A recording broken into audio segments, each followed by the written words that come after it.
Em primeiro lugar, educação. Bom dia, boa tarde, boa noite, dependendo de quando você estiver vendo esse episódio. Em segundo lugar, bem-vindo ao canal Preso na Língua, para a gente dar uma olhadinha na poesia. Às vezes poetas novos, às vezes poetas homens, às vezes poetas mulheres. Poesia não tem gênero, a poesia não tem cor, mas os poetas têm.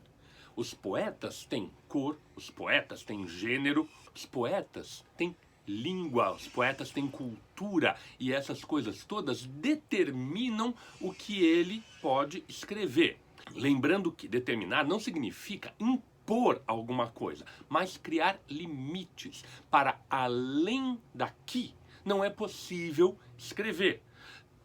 Um poeta do século XIX não pode falar de internet, porque ele está determinado pela sua época. Ele tem limites de conhecimento que lhe impedem. Um poeta de língua portuguesa não pode falar sobre certos conceitos da cultura chinesa antes de certa expansão dessa cultura chinesa até ela chegar aqui.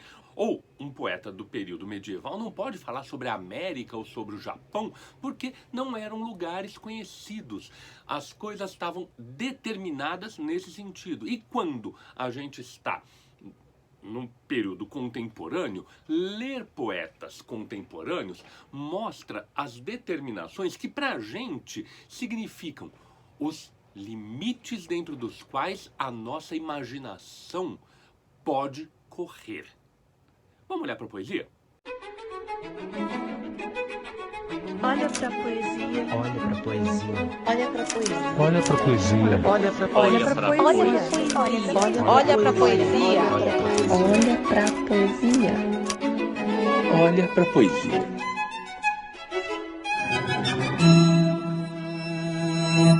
Sim, deixei um pouco de lado, não mencionei ainda que eu quero ler um poema da Natasha Felix, que é uma poeta contemporânea brasileira, negra, que tem todas essas determinações, que tem todas essas experiências com as quais ela dialoga para poder escrever poesia.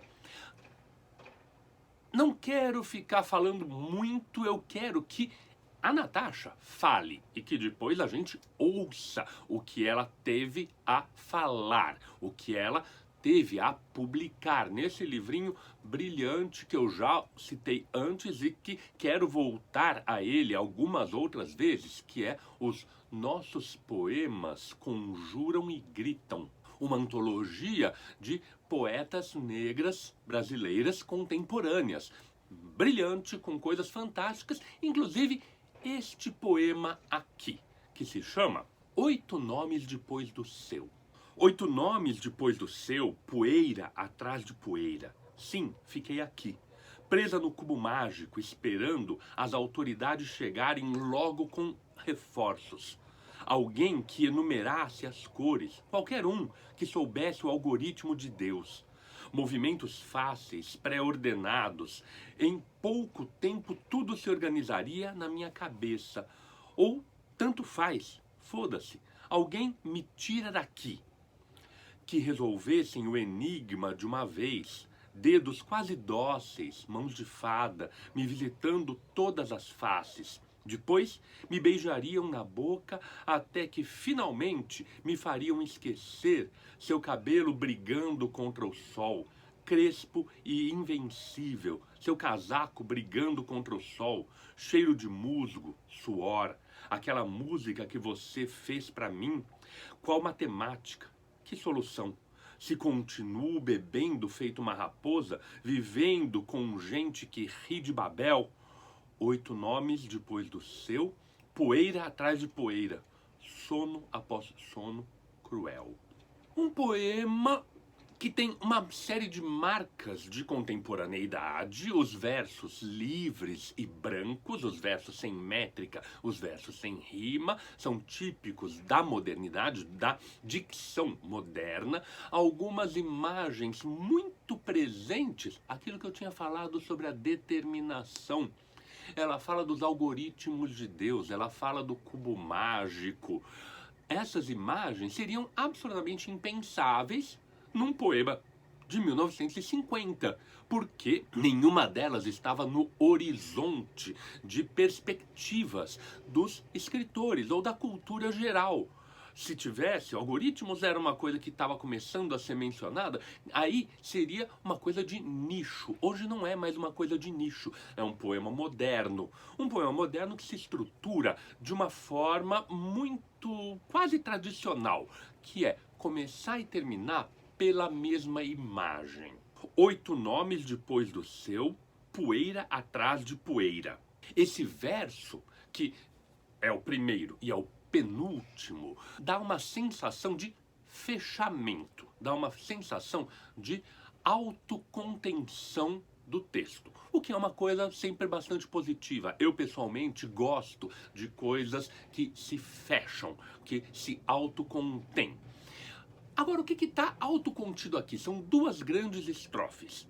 E essas 2 grandes estrofes trabalham com uma imagem que é um pouco confusa. Na primeira, na segunda se explica um pouco melhor, se explicita um pouco melhor. Na primeira estrofe fala de um vazio existencial, um vazio de respostas. Presa no cubo mágico, esperando autoridades chegarem, esperando alguém que enumerasse as cores, alguém que soubesse esses algoritmos de Deus, esses movimentos fáceis, pré-ordenados, que organizariam a minha cabeça. Veja, essa primeira estrofe está toda centrada nas imagens de algo que poderia organizar e responder. O algoritmo, o cubo mágico, que tem uma resposta, desde que a gente saiba os movimentos, tudo isso, então, liga essa imagem do 8 nomes depois do seu, que continua sempre um pouco opaca. Esse seu é uma pessoa para quem o sujeito lírico está falando, ou é um distanciamento do sujeito lírico em relação a si mesmo? É 8 nomes depois do meu, 8 nomes depois dessa pessoa que está colocada no mundo, falando de novo dessas determinações, de um momento que pode mudar. Se a gente imaginar esses 8 nomes como 8 gerações para trás, uma figura como a Natasha Félix, que nasceu nos anos 90, 8 gerações para trás, ela, negra, está fazendo uma referência explícita a um período dos ancestrais que foram trazidos para cá escravizados. Ou 8 gerações para frente, está falando de um período de completa mudança em relação ao que a gente tem hoje. Em nenhum desses momentos estamos falando de respostas. Por quê? A dúvida está sendo feita agora no presente, já que ela pede por alguma coisa para organizar a minha cabeça. Então, é uma imagem bastante bonita essa, desses 8 nomes que eu estou assumindo como 8 gerações, para trás ou para frente, em oposição ao desconsolo, ao desamparo vivido agora pelo sujeito lírico. A segunda estrofe continua nessas imagens um pouco soltas e que falam de algum tipo de resolução exterior à vivência do sujeito, com a ideia justamente do conto de fadas, que é a coisa mais exterior. A Cinderela está lá vivendo uma vida terrível quando aparece uma fada madrinha que dá um caminho para ela. Ou a Branca de Neve foge no meio da floresta até encontrar os 7 anões, figuras mais ou menos mágicas que a preservam das ameaças da rainha má. Não foi por acaso que, ao fazer a menção a histórias de fadas, eu peguei exatamente 2 figuras femininas, porque aqui a gente vai ter um contraste interessante. Essas histórias de fadas continuam não respondendo muita coisa. Por quê? Usa-se o verbo no condicional. Um beijo que me faria esquecer. Uma visita que beijaria as faces. Que daria, faria esquecer. Mas faria esquecer o quê? E aqui é um ponto importantíssimo. Faria esquecer seu cabelo brigando contra o sol, crespo e invencível. Quando eu comecei o vídeo falando sobre as determinações, aqui temos uma poeta, mulher, negra, falando dentro de um espaço determinado que é o da experiência dela, a experiência desse cabelo grande. E as fotografias que eu conheço da Natasha Félix, não a conheço pessoalmente, apesar de conhecer gente que a conhece, as fotografias mostram aquele tipo de cabelo que é característico da herança africana e que, durante muito tempo, foi visto com rechaço pelos descendentes e hoje em dia é visto com orgulho. É um cabelo fantástico, maravilhoso, enorme, que se projeta e que, nesse mundo ideal da resposta fácil, tipo fada, seria esquecido. Esquecido porque deixado de lado, quem sabe, ou, quem sabe, ignorado porque ele não seria mais objeto do preconceito. São duas possibilidades gerais, mas a ideia de falar de dentro dessa experiência que é ter o cabelo grande, o cabelo crespo, esse cabelo invencível, e o invencível aqui em dois sentidos, não pode ser vencido por fora ou não pode ser vencido por mim mesma. Eu não posso vencer, eu não posso passar por cima da minha origem, da minha herança, que está colocada aqui através de um elemento muito material que acaba assumindo, evidentemente, significados culturais. E aqui começa a se formular um outro interlocutor, que dá a ideia de que esses 8 nomes depois do seu pode ser realmente, desde o princípio, uma interlocução. A música que você fez para mim, que essa é uma solução semelhante à matemática. Veja que interessante. As coisas de cima da primeira estrofe não apresentavam uma solução clara. Agora aqui, na música feita, tem uma solução. Uma solução de música. Música, vamos lembrar, tem um apelo matemático muito forte, mas tem um apelo emocional muito forte. Se estamos falando de um outro que legou alguma coisa, pode ter legado esse cabelo, seria uma imagem da ancestralidade das mães de cabelos crespos, invencíveis, quem sabe? Estou levantando hipóteses e a poesia serve um pouco para isso. Acrescenta-se depois uma outra imagem um pouco obscura, um pouco hermética para mim, de bebendo como uma raposa, não saberia dizer qual é a referência, e também não preciso saber todas as referências, deixa as coisas pulsando. Para falar dessa gente que ri de Babel. Fantástico, porque Babel normalmente é tido como uma coisa ruim, é uma coisa que é para ser rechaçada, e aqui está sendo rechaçada a pessoa que ri de Babel, para, nesse momento, voltar o enunciado do princípio. 8 nomes depois do seu, poeira atrás de poeira.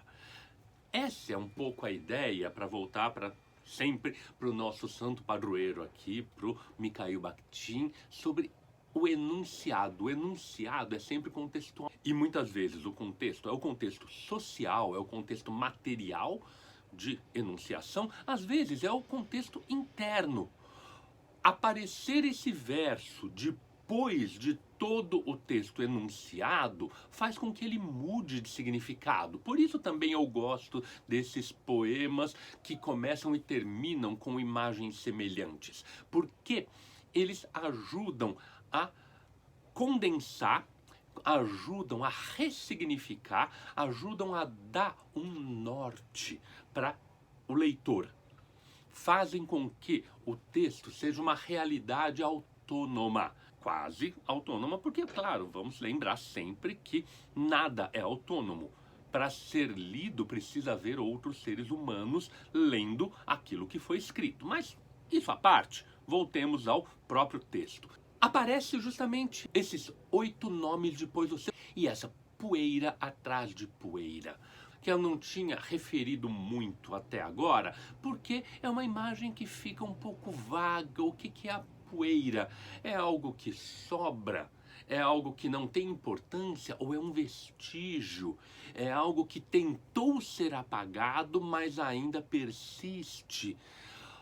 Essas experiências que passaram por uma tentativa de compreender e de dar ordem e dar forma na primeira estrofe, assumiram uma certa ancestralidade na segunda estrofe, se encerram com sono após sono cruel. Fantástica essa mudança de registro, porque a crueldade é mencionada agora pela primeira vez a partir dessa imagem de sono após sono. Seriam então essas respostas fechadas um sono? Seriam um anestésico, alguma coisa que me priva da realidade? Alguma coisa que desvia do verdadeiro problema porque me tira do mundo? O sono é uma boa saída, mas é um sono que tira do mundo. Quando a gente lembra da abertura da Metamorfose do Franz Kafka, que o Gregor Samsa desperta de sonhos intranquilos, mesmo que fosse sonho, ele despertou. E ao despertar, ele está dando de cara com uma coisa disforme, com uma coisa problemática. Ainda que os sonhos tivessem sido intranquilos, a realidade se impõe apresentando muitos mais problemas. O sono após sono, como a poeira após poeira, está mostrando essa crueldade de ficar fora do mundo, está sugerindo essa crueldade. Pode, claro, sugerir outras coisas. Eu prefiro seguir nessa linha e enfrentar essas determinações, esses limites que pelo menos a minha capacidade de compreensão podem me colocar. A aproximação em relação a esse texto da Natasha Felix, que é brilhante, é fantástico, traz muita coisa, me permite ver, não me permite ver outras coisas, um pouco por causa, de novo, dessas minhas determinações, mas é aí que está um pouco a beleza da leitura de poesia. A gente está sempre constrito por alguns limites e o importante é reconhecer o máximo que a gente consegue expandir dentro desses limites. Antes de terminar, é bom voltar aqui. Eu já estava editando o vídeo, já tinha gravado, tinha refletido e essa é a maravilha de ler poesia. Quando a gente relê, descobre coisas novas. E eu que estava pensando nas determinações da situação social de uma mulher negra falando, porque vários dos poemas do livro apontam para essa experiência, de repente me dei conta de uma possibilidade de leitura diferente. 8 nomes depois do seu. Uma coisa amorosa, falando sobre uma pessoa cuja memória fica na cabeça, na experiência do sujeito lírico, que mesmo depois de passar por 8 outros relacionamentos, continua se lembrando, fixada e experienciando o seu nome. É uma possibilidade, já que a prática usual aqui no canal é deixar que você leia o poema depois para repensar as coisas que foram mencionadas. Lê também com essa perspectiva.